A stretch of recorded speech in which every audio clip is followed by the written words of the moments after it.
कैलाश पर्वत जहाँ विज्ञान की औकात जीरो हो जाती है। यह बर्फ और पत्थरों का पहाड़ नहीं है, यह साक्षात भोलेनाथ का घर है। और इस घर का सिर्फ एक कानून है, यहाँ कोई भी इंसान जिंदा कदम नहीं रख सकता। इंसान चांद पर चला गया, मंगल ग्रह पर रोवर दौड़ा दिया, समुद्र के 11,000 मीटर नीचे मारियाना ट्रेंच तक पहुँच गया, लेकिन महादेव के कैलाश पर्वत के सामने इंसान की औकात, उसकी तकनीक, उसका विज्ञान और उसका अहंकार घुटने टेक देता है। माउंट एवरेस्ट की ऊंचाई 8,848 मीटर है और 4,000 से ज्यादा लोग वहां पर चढ़ चुके हैं।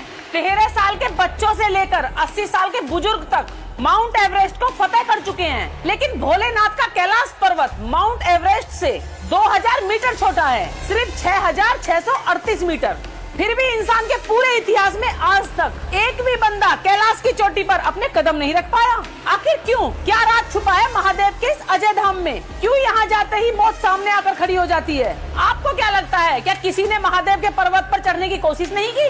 1990 का दशक रूस के सबसे सनकी और एडवांस पर्वतारोहियों की टीम कैलाश पर्वत को फतेह करने निकली। उनके पास सैटेलाइट्स थे, मॉडर्न ऑक्सीजन किट्स थी और घमंड था कि हम साइंटिस्ट हैं। ये सिर्फ एक पहाड़ी तो है, हम बड़े आराम के साथ चढ़ जाएंगे। लेकिन उन्होंने जैसे ही कैलाश की ढलान पर पहला कदम रखा, महादेव के कैलाश ने अपनी शक्ति दिखा दी। अचानक बिना बादलों के बर्फीला तूफान चलने लगा और दिशा दिखाने वाले कंपास गोल गोल घूमने लगे। और सबसे खौफनाक बात जानते हो क्या है? उन पर्वतारोहियों के दिमाग में डरावनी आवाजें गूंजने लगी। वापस लौटे रूसी वैज्ञानिकों ने अपनी आधिकारिक रिपोर्ट में लिखा था, उन्होंने लिखा कि हमारे सिर में ऐसा असहनीय दर्द होने लगा जैसे अंदर से कोई हमारी खोपड़ी फाड़ रहा हो। हमारे कानों में चीखें सुनाई दे रही थी कि यहाँ से भाग जाओ, ये इंसानों की जगह नहीं है, ये महादेव की भूमि है। वो जान बचाकर उल्टे पैर भाग आए, लेकिन कैलाश का श्राप उनका पीछा नहीं छोड़ पाया। पहाड़ से नीचे उतरने के कुछ ही महीनों के बाद उन सभी पर्वतारोहियों की रहस्यमयी तरीके से मौत हो गई। उनकी बॉडी का बायोलॉजिकल क्लॉक इतनी तेज चला कि वो रातों रात बूढ़े होकर मर गए। अब सुनिए कैलाश पर्वत का वो राज जो आपके होश उड़ा देगा।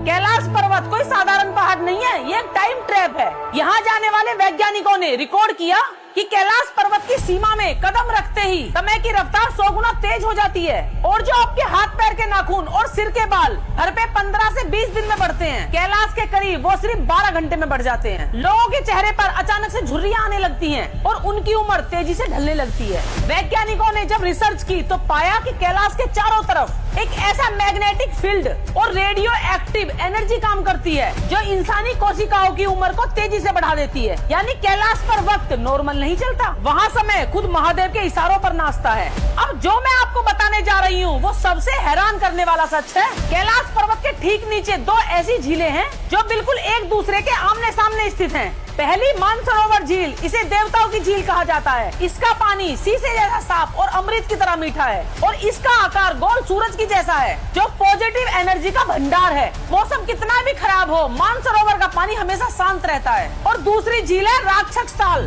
मानसरोवर से सिर्फ कुछ दूरी पर स्थित है। इसका पानी इतना खारा, कड़वा और विषैला है कि इसमें एक मछली या समुद्री घास तक जिंदा नहीं रह सकती। इसका आकार आधे कटे चांद की तरह है, निगेटिव एनर्जी का प्रतीक। अब दिमाग का फ्यूज उड़ाने वाला सच सुनिए, दोनों झीलें एक ही पहाड़ के नीचे हैं और दोनों जगह एक ही हवा बहती है, लेकिन मानसरोवर का पानी हमेशा शांत रहता है और राक्षस ताल में बिना हवा के भी 15-15 फीट ऊंची डरावनी लहरें उठती हैं। एक तरफ अमृत और दूसरी तरफ जहर। ये कुदरत की लीला नहीं है, ये महादेव की लीला है।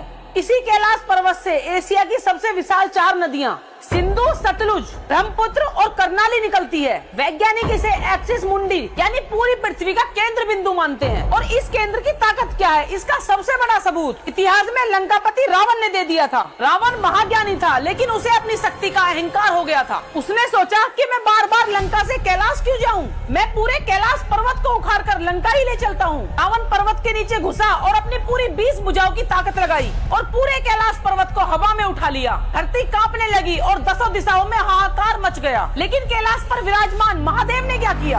कोई युद्ध नहीं, कोई अस्त्र नहीं। महादेव ने सिर्फ मुस्कुराते हुए अपने पैर का अंगूठा कैलाश पर टेक दिया और अंगूठा टिकते ही कैलाश का वजन अरबों टन बढ़ गया। रावण कैलाश पर्वत के नीचे दबने लगा। रावण को उसी पल अपनी औकात समझ आ गई थी। रावण ने पर्वत के नीचे दबे दबे ही महादेव की स्तुति में सिर्फ तांडव स्तोत्रम रचा। तब जाके महादेव का गुस्सा शांत हुआ और उन्होंने रावण को माफ कर दिया। और सबसे बड़ी बात, हिंदू बोलते हैं कि ये हमारे भोलेनाथ का साक्षात निवास है। तिब्बती बौद्ध इसे कांगरिन पोचे यानी बुद्ध का परम रूप मानते हैं और जैन धर्म इसे अष्टपद कहता है, जहाँ प्रथम तीर्थकर भगवान ऋषभ देव को मोक्ष मिला। बौद्ध वाले इसे ब्रह्मांड की आत्मा मानते हैं। चारों धर्म अलग है, मान्यताएं अलग हैं, लेकिन चारों इस बात पर एक मत हैं कि कैलाश पर्वत इस पूरी पृथ्वी का अजय केंद्र है, जिसे कोई इंसान कभी जीत ही नहीं सकता। और आज भी रात के सन्नाटे में कैलाश की बर्फ से ओम की गूंज सुनाई देती है और आसमान में अलौकिक रोशनी जलती है। विज्ञान जहाँ सोचना बंद कर देता है, महादेव का कैलाश वहीं से शुरू होता है। अगर आप भी महादेव के भक्त हैं तो कमेंट में पूरे हक से लिखिए हर हर महादेव।